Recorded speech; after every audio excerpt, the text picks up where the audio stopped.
কথা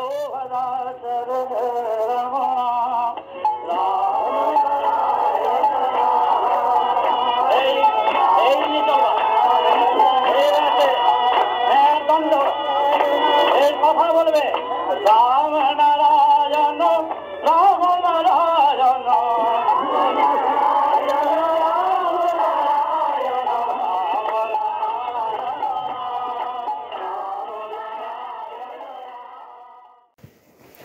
রাম ও নারায়ণ রাম। ঠাকুর শ্রী শ্রী বালক ব্রহ্মচারী মহারাজের শ্রীচরণে শতকোটি প্রণাম জানিয়ে শুরু করছি আজকের তত্ত্বের আলোচনা। রাম ও নারায়ণ রাম। ঠাকুর বলছেন, তোমাদের যে বীজগুলি দিয়েছি 20,000 কোটি মানুষ মিনিমাম একটা মানুষের মধ্যে আছে, তার চেয়ে বেশি আছে। 20,000 কোটি, কিন্তু 20 কোটি নয়। 20,000 কোটি মানুষ একটা মানুষের মধ্যে কেন দিয়েছে? নেচার এটা কেন দিল? একটা ধানের থেকে একটা ধান হলে মানুষ খেয়ে বাঁচতো না। একটা ধান পুতলে যদি একটা ধান নিয়েই বের হতো তাহলে মানুষ খেয়ে বাঁচতো না। একটা ধানের থেকে কমসে কম 150-200 ধান বেরোয়। সেই ধানের ছড়াগুলো নিয়ে একত্র করেই অনেক ধান হয়ে যায়। সেরকম অনেক ধান একত্র হলেই অনেক লোক বাঁচার পক্ষে সুবিধা হয়। ঠিক তোমার মধ্যে যে ধান, বাপে দিল একটা বীজ, পড়লো একটা, তুমি আইলা। এটা একটা হঠাৎ একটা অ্যাক্সিডেন্ট, কিন্তু অনেকগুলি পড়তে পড়তে তুমি আমি একটা পইড়া গেলাম। তারপরে তোমার মধ্যে যে 20,000 কোটি মানুষ ওই বীজ থেকে ছড়া বাঁধলো, ওই 20,000 কোটি মানুষ নেচার তোমার কত সুবিধা করে দিল। নেচারের কাজ, তার গভীর তত্ত্বকে জানবার সুযোগ সুবিধা করে দিল। কত তার আশীর্বাদ! এর চেয়ে বড় আশীর্বাদ কি হতে পারে? এর চেয়ে দয়া কি হতে পারে যে আমাকে সাহায্য করার জন্য 20,000 কোটি মানুষ দিয়ে দিল। এরা, এই 20,000 কোটি মানুষ সম্পূর্ণ তোমার উপরে ডিপেন্ডেন্ট। এদের মেরে ফেলা, এদের অপচয় করা, এদের রাখা, এদের যা কিছু ব্যবস্থা করার দায়িত্ব তোমার। এই যে জায়গাটা এই জায়গাটা তোমাকে বুঝতে হবে। ঠাকুর এক জায়গায় বলছেন 50,000 কোটি তোমার ভিতরে আছে। শুধু তাই না, একজনের মধ্যে আবার 50,000 কোটি আছে, তার একটার মধ্যে। তাহলে এই পজিশন যদি হয়, কেন দিলেন? তাহলে তুমি রাখার এখতিয়ার তোমার, প্রতিপালন করার এখতিয়ার তোমার, এবং তোমাকে সহযোগিতা করবে বলেই নেচার থেকে এতগুলো মানুষ দেওয়া। কেন দিল? যাতে করে তোমাকে সহযোগিতা করতে পারে। সেই সহযোগিতার জন্য তারা তো হাত পা বের করে দিয়ে পরিশ্রম করতে পারে না। তোমাকে বলেছে সংগঠক। তোমাকে কি বলেছে ঠাকুর? সংগঠক। তুমি সংগঠক, অর্থাৎ তোমার দেহের মধ্যে যে সংগঠন করার দরকার, তোমার দেহটাকে সংগঠনে গঠিত করে তুমি তাদের প্রতিপালন করবে, তাদের দায়িত্ব পেয়েছ, তাদের দ্বারা তুমি উপকৃত হচ্ছ। তাহলে তারা তোমাকে পরিচালিত করছে। তুমি তাদের যদি না দেখো, তুমি যদি তাদের সংগঠনকে তাদের যদি না জাগাও, তারা তো তোমাদের ভাত ডাল মাছ তরকারি খায় না, তারা খায় ধনী। তাদের ধনী দিতে গেলে পরে এই আলু কলা মূলো, এই ধনীতে তো কাজ হবে না। আলু কলা মূলোর ধনীর কাজ হবে, কিন্তু সেটার কোনো মূল্য থাকে না, কারণ আলু কলা মূলোর মাত্রাটা তো কম। মাত্রাটা কম বলেই তাতে কাজ হয় না। তোমাকে লাখ লাখ কোটি কোটি মাত্রায় গিয়ে তোমাকে কথা বলতে হবে। সেই শব্দ হচ্ছে সৃষ্টি তত্ত্ব। তোমাকে এই সৃষ্টিটা যে এত সুন্দর করে সাজিয়ে তোমার ভিতরে গাইড করে তোমাকে তোমাকে তৈরি করে যে দিয়েছে, এটা তো নেচারের একটা বিরাট বড় দান। সেই দানটা যদি তুমি ঠিক মতন ব্যবহার না করো, তাহলে এর পরিণামটা কি হবে? তুমি হলো গিয়ে বেড়াচ্ছ এখানে ওখানে সেখানে, দাঁড়াও, তারপরে তুমি খালি হাতে যাবো, তখন তোমাকে কে বলবে?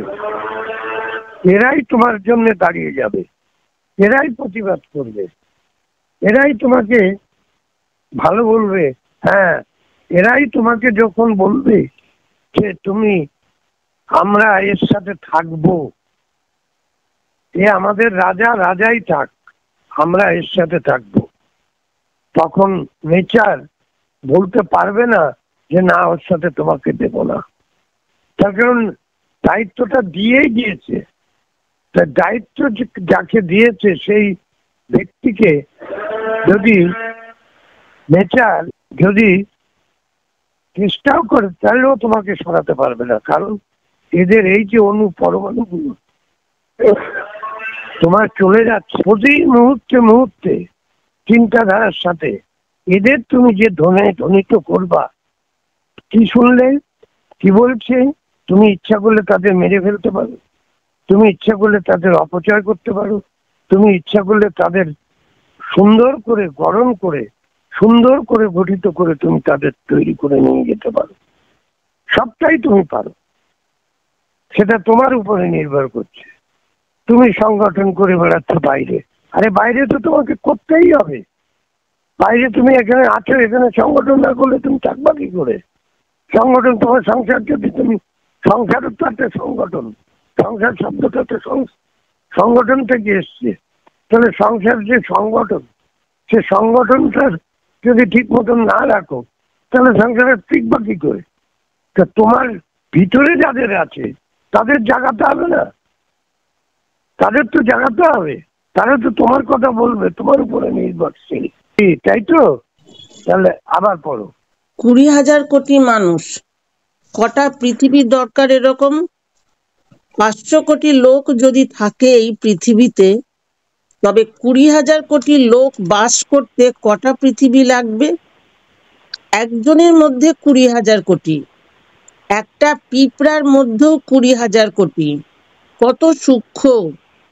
এই 20,000 কোটি মানুষ যদি কেউ রেখে দিতে পারে, অপচয় না করে, কমন সেন্সকে যদি সামনে রেখে, গার্ড দিয়ে, প্রহরী রেখে কেউ প্রোটেক্ট করে রেখে দিতে পারে, তবে দুনিয়া দিগ্বিজয় করে সে হবে মহান, সে হবে অবতার, সেই হবে সব।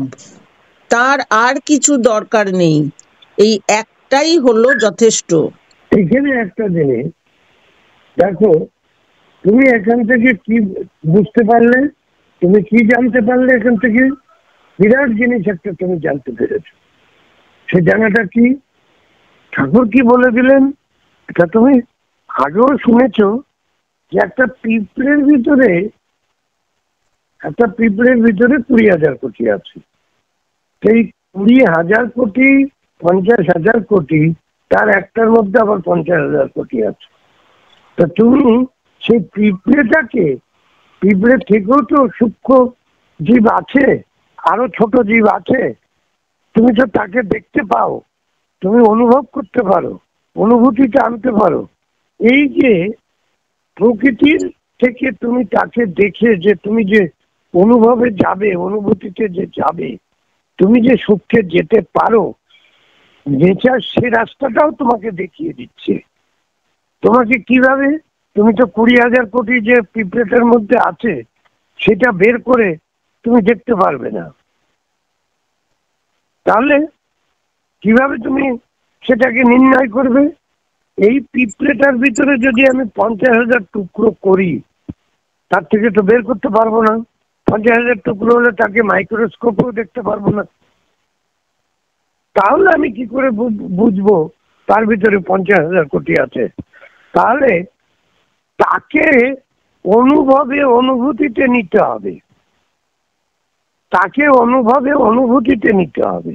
অনুভব, অনুভূতিতে নিলে তোমাকে দিয়ে বিচার করে তার উপরে দাঁড়িয়ে, তোমাকে দিয়ে বিচার করে তার উপরে দাঁড়িয়ে তুমি তার 50,000 কোটির ভিতরে যেই যাবে, তখন তুমি তো এমনি যেতে পারবে না। তখন তাকে অনুভব, অনুভূতি, উপলব্ধি দিয়ে তোমাকে ধরতে হবে। তাহলে সেটা যদিও কল্পনা, সেই কল্পনাটা যদি সূক্ষ্ম হয়, যত সূক্ষ্ম ও কত সূক্ষ্ম, সেই সূক্ষ্ম তুমি একটা অনুভব দিয়ে তুমি অনুভূতির দ্বারা সেটাকে উপলব্ধি করবে। কি বুঝতে পেরেছো? তাহলে তুমি সেই উপলব্ধি দিয়ে যখন তুমি তাকে বুঝতে চেষ্টা করবে, যখন তাকে বুঝতে চেষ্টা করবে উপলব্ধি দিয়ে, সেই উপলব্ধিটা তোমার কত সূক্ষ্মে চলে যাচ্ছে বুঝতে পারছো? তুমি বুঝতে পারছো কথাটার গুরুত্বটা? তুমি কত সূক্ষ্মে তাহলে যেতে পারছো। তাহলে অনুভূতিটা যদি তত সূক্ষ্মে যদি তুমি সেখানে নিয়ে যেতে পারো, নিয়ে যেতে পারো মানে যাও, নিয়ে যেতে পারো না যাও, তাহলে তুমি কত সূক্ষ্মে চলে গেলে। যে সূক্ষ্মতায় তুমি এই প্রকৃতিগত বস্তু দিয়ে, প্রকৃতিগত বস্তু দিয়ে বস্তুকে নিশানা করে তোমার সূক্ষ্মতা, তুমি তুমি যে কত সূক্ষ্মে যেতে পারো সে প্রমাণ তুমি তোমার হাতের মধ্যে, তোমার দেহের মধ্যে, তোমার অনুভূতির ভিতর দিয়ে তোমার উপলব্ধি হবে, এবং তুমি সেই সূক্ষ্মতায় যাওয়ার অনুভূতিটা সঠিক, মিথ্যা কিছু নয়। বুঝতে পেরেছো? তাহলে সঠিক যদি অনুভূতিটা যদি সঠিক হয়, তাহলে সেটা যত অনুভূতি দিয়েই হোক, অনুভব দিয়েই হোক, তাহলে সেটা বস্তু। মানে যেটা অনুভূতি দিয়ে বুঝতে পারছি সেটা অত সূক্ষ্ম, কিন্তু সেটা বস্তু। সেটা বস্তু। সেটা যদি বস্তু না হয় তাহলে তুমি অনুভূতি দিয়ে ধরলে কি করে? এখানে আরেকটা পয়েন্ট আছে, তো এই অনুভূতিটা তুমি পেলে কি করে?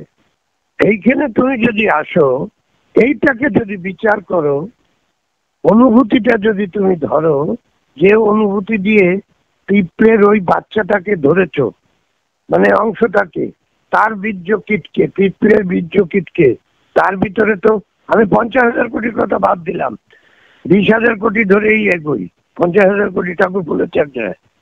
তাহলে 20,000 কোটি পিঁপড়েটাকে যদি টুকরো টুকরো করি, তাহলে 20,000 কোটি যদি করি, তাহলে পিঁপড়েটার তো আমি কিছু দেখতে পাচ্ছি না, অনুভবে আনতে পারছি না, ওয়েটে নিতে পারছি না, কি তাই তো?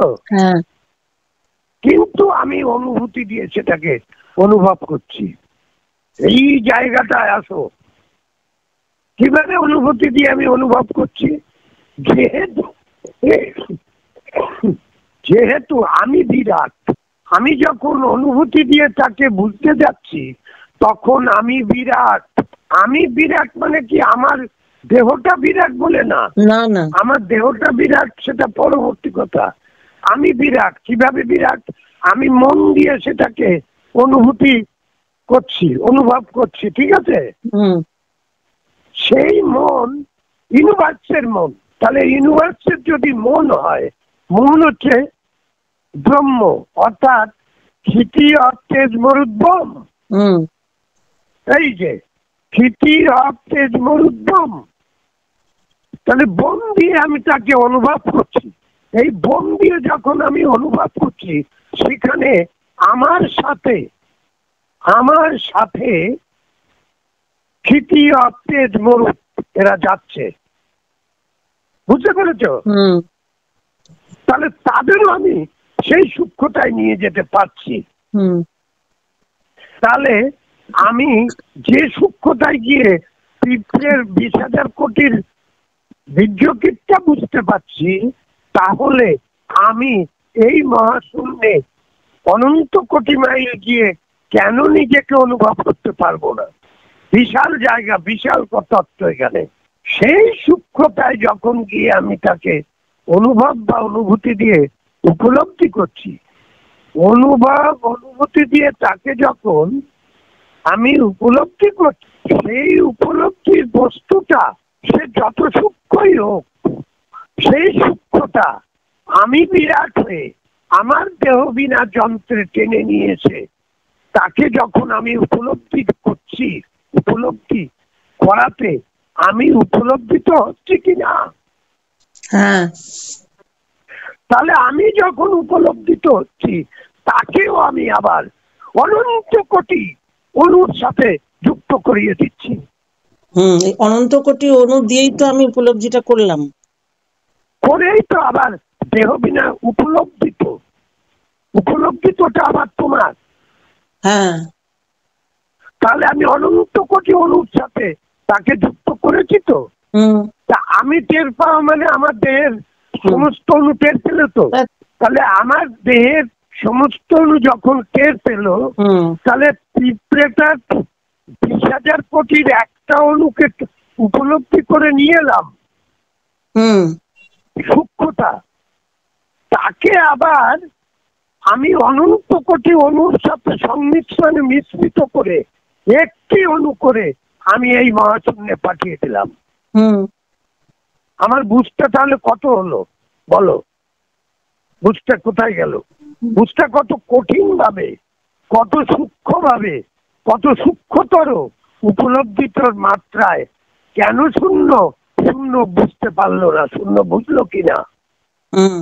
আবার আসো, আবার এখানে আসো।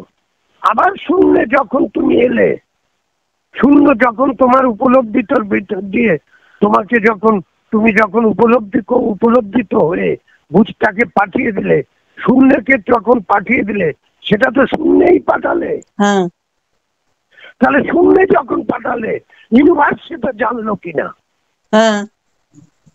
তাহলে ইউনিভার্স যদি জানে, তাহলে তোমার জানা কোথায়? তুমি তার সাথে হারিয়ে গেলে কিনা? ভাই এই জায়গায় আসো। তাহলে সবই শূন্য হলো, মাঝখান থেকে কি হলো? কতগুলো নামকরণ হলো। কি কঠিন, বুঝতে পেরেছো জায়গাটা? ওকেও ভাঙা যাবে, ওকেও তুমি ভাঙতে পারবে। যে অণুটাকে যে বীর্যকীটটা নিয়ে আমি ইয়ে করলাম, যেটা শূন্যে পাঠালাম, হ্যাঁ, সেটাকেও ভেঙে ফেলতে পারবে। যে বীর্যকীটটা তুমি পিঁপড়ের শূন্যে পাঠালে, সেই বীর্যকীটটাকে ভেঙে তার ভিতর থেকে 20,000 কোটির একটা বের করে নিয়ে আসো, সেটাও তুমি অনুভূতি দিয়ে পাবে। বুঝতে পেরেছ? যে বীর্যকীটটা আমি নিয়ে গেলাম তার মধ্যে তো অলরেডি ওইটার মধ্যেও তো 50,000 কোটি আছে। আছে তো, তার একটাকে ভেঙে ফেলো বের করে, সেখানেও তুমি যেতে পারবে। না, সেটা তো শূন্যে চলে গেল অলরেডি। তারপরে শূন্যে গেছে, তাতে কি হয়েছে? তোমার ভিতরে তো গাথা রয়েছে, লিঙ্কটা তো তোমার সাথে রয়েছে, যাবে কোথায়? বুঝতে পারলে? হ্যাঁ, লিঙ্কটা তো যায়নি। এইটাই হচ্ছে যে তত্ত্ব, আর এইটাই হচ্ছে যে নিগুড়, এইটাই হচ্ছে তত্ত্বের মানে কি বলবো, সীমাহীন। সীমাহীন অসীমে চলে যাচ্ছ, মানে সীমার মধ্যে থেকে অসীমে চলে গেলাম, আবার অসীমের অসীমতাটাকে সীমার মধ্যে এনে সেই আমি আবার উপলব্ধি করি, সে আবার উপলব্ধি করে আবার অসীমে দিয়ে দিলাম। ঠিক বুঝেছ, একদম ঠিক বুঝেছ। আচ্ছা, তারপরে পড়বো। এত যে শেষ হয়ে গেছে বাচ্চাগুলো, জীবন ভোর যে শেষ করছে, তাহলে কি সব শেষ হয়ে গেল? শেষ হলো না। এখন থেকে যদি এটাকে প্রিজার্ভ করো, তার থেকে সৃষ্টি হতে হতে আবার 20,000 কোটিতে আসবে, ফিল আপ হয়ে যাবে। এটাই হলো নেচারের ফান্ডামেন্টাল বেসিস। হ্যাঁ, এই যে জায়গাটা তোমরা যা করেছো করেছো, তা হবার হয়ে গেছে হয়ে গেছে। তুমি গুরু সঙ্গত করেছো, গুরুকে পেয়েছো। তুমি যখন জানতে পেরেছো, তখন তুমি সেটাকে প্রিজার্ভ করো। বুঝতে পেরেছো? তোমাকে তার জন্য তোমাকে শাস্তি বহন করতে হবে না। হ্যাঁ, তুমি সেটাকে প্রিজার্ভ করো। প্রিজার্ভ করলে তারাই তোমাকে আবার পূরণ করে দেবে। এটা নেচারের টান। তাহলে আবার তুমি সেই 20,000 কোটি 50,000 কোটির ক্ষমতাটা তুমি পেয়ে গেলে। বুঝতে পেরেছ? এইভাবে তোমাকেও নিয়ে যাচ্ছে এবং সৃষ্টিটাকেও বজায় রেখে যাচ্ছে। তোমাকে এই জায়গাটা বুঝতে হবে, এইটার জন্য এই জায়গাটা। এইভাবে তোমাকে ঠাকুর, আমাদের ঠাকুর বাড়িতে এই সম্বন্ধে একদিন আলোচনা হচ্ছে। আমি সেখানে হঠাৎ সকালবেলায় হচ্ছে আলোচনা, তা আমি তখন গ্যারেজ বাড়িতে ঠাকুরকে কোনো কিছু বলতে গেছি। এমতো অবস্থায় দেখি সেখানে বেশ কয়েকজন বাড়ির ছেলে মেয়ে আছে, বাইরের অনেক লোক আছে। ঠাকুর এই সাবজেক্ট নিয়ে, এই সাবজেক্টের উপরে কথা বলছে। বলতে বলতে হঠাৎ দিবাকর বলে ঠাকুরের ভারবেটা, বড় ভাইয়ের ছেলে, ভারবেটা বলে বসলো, তাহলে তো ঠাকুর হবে না, তাহলে তো সৃষ্টি থাকবে না। ঠাকুর একটা কথা বললেন, সৃষ্টি থাকবে।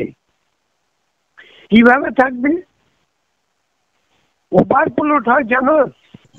ঠাকুর ঠিক এই কথাটা বললেন, ওভারফ্লোট হয় জানোস? তারা তো, তুমি কন্ট্রোলে, তারা তো কন্ট্রোলে না। কারণ তুমি তো তাদের কন্ট্রোল করতে পারছো না। তুমি কন্ট্রোল হয়ে গেলে, তুমি একদম মানে সিটকি মেরে তুমি কন্ট্রোল হয়ে গেলে, কিন্তু তোমার ভিতরে যারা রয়েছে তারা তো কন্ট্রোল করতে পারছো না। তাদের তো সন্তান সন্ততি হয়ে যাচ্ছে। বুঝতে পেরেছো? তাদের থেকে ওভারফ্লোট হবে, সেই ওভারফ্লোটে যা থাকবে তার চালাই তো হয়ে যাবে। এতটা পর্যন্ত এটুকু আমি শুনেছিলাম। প্রিয় সুধীবৃন্দ, আশা করি আপনারা আপনাদের মূল্যবান মতামত এবং পরামর্শ কমেন্ট করে জানাবেন এবং সাবস্ক্রাইব করে দেবেন। রাম ও নারায়ণ রাম।